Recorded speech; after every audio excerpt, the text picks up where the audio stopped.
उदयपुर के सुंदरवास चौराहे पर बांस बल्ली का थोक व्यापार बिना फायर एनओसी के धड़ल्ले से चल रहा है, जिससे यहां पर कभी भी आग लगने से बड़ा हादसा हो सकता है। मुख्य मार्ग पर बांस बल्ली का गोदाम होने से यहां पर आए दिन यातायात जाम की समस्या भी रहती है। लोगों का कहना है कि यहां कुछ व्यापारियों की मनमानी का आलम यह है कि मुख्य मार्ग पर आए दिन बांस बल्ली से भरे हुए ट्रक खड़े रखते हैं, जिससे दिन भर यातायात जाम की स्थिति रहती है। इसके अलावा बाहर से वाहनों में सफर करके आने वाले यात्रियों को भी यहां उतरते समय भारी परेशानी होती है।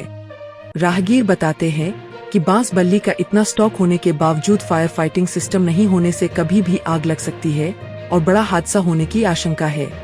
इसके अलावा व्यापारियों की मनमानी का ये आलम है कि बाहर से आने वाले यात्रियों व मुसाफिरों को चौराहे पर उतरते ही उनके साथ अशोभनीय बर्ताव किया जाता है और सड़क तक पर खड़ा रहने नहीं दिया जाता है, जबकि सड़क सार्वजनिक है और व्यवसायियों के प्रतिष्ठान की सीमा उससे बहुत अंदर जाकर है। यही नहीं, यहाँ पर सार्वजनिक नाले पर भी कब्जा कर रखा है व सड़क के बहुत पास तक सामान फैला हुआ रहता है। कई बार यहाँ आने वाले भारी वाहनों से पाइपलाइनें भी क्षतिग्रस्त हो चुकी है।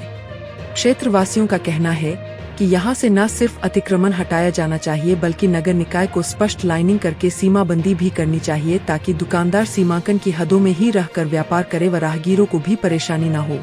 इस बीच नगर निगम के फायर ऑफिसर बाबूलाल चौधरी से हमने बात की तो उन्होंने बताया कि बांस बल्ली के विक्रेता भी फायर एनओसी के दायरे में आते हैं और उन्हें भी फायर फाइटिंग सिस्टम लगाना ही होगा।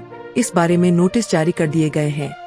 यदि तय समय में फायर देखो, अभी हमारा जो सर्वे चल रहा है उस सर्वे के अंदर सब टाइप की प्रॉपर्टीज को हम लोग कवर कर रहे हैं, जिसमें ये जो गोडाउन जो एक स्टोरेज टाइप की बिल्डिंग्स की जो हमारी कैटेगरी होती है उसके अंदर आते हैं। और यदि उसमें कोई टेंट के जो व्यवसाय कर रहे हैं, कुछ बल्ली या फर्नीचर का या फर्नीचर के गोडाउन हो गए, तो वो सब लोगों को फायर की जो स्टोरेज कैटेगरी है उस कैटेगरी में आते हैं, तो उनको भी फायर सिस्टम लगाना होगा और फायर एनओसी लेकर के ही बिजनेस करना होगा।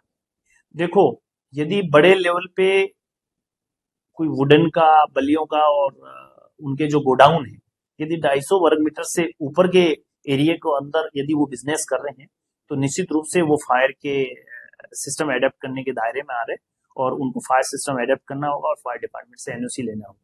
यदि ऐसा कोई आप लोगों के ध्यान से है तो हमें जरूर बताइएगा और हमारा फायर डिपार्टमेंट इसके ऊपर भी एक्शन लेगा। कॉमर्शियल जो बिल्डिंग्स आते हैं जिनके पास में G+2 या फिर 250 वर्ग मीटर से ऊपर यदि किसी का बना रखा है तो उनको लेना होगा। और इंस्टीट्यूशनल बिल्डिंग जिसमें कोचिंग सेंटर हो गए, स्कूल हो गए, हॉस्पिटल्स हो गए और नर्सिंग होम हो गए, उन सबको फायर एनओसीज लेना है। लाइब्रेरी हो गई, कोचिंग सेंटर्स हो गए और मेडिकल कॉलेज हो गए। और उसके बाद में जो स्टोरेज बिल्डिंग्स होती है उन सबको लेना होगा। और जितने भी मॉल होते हैं, बिजनेस बिल्डिंग्स होती हैं, उनको सबको लेना है।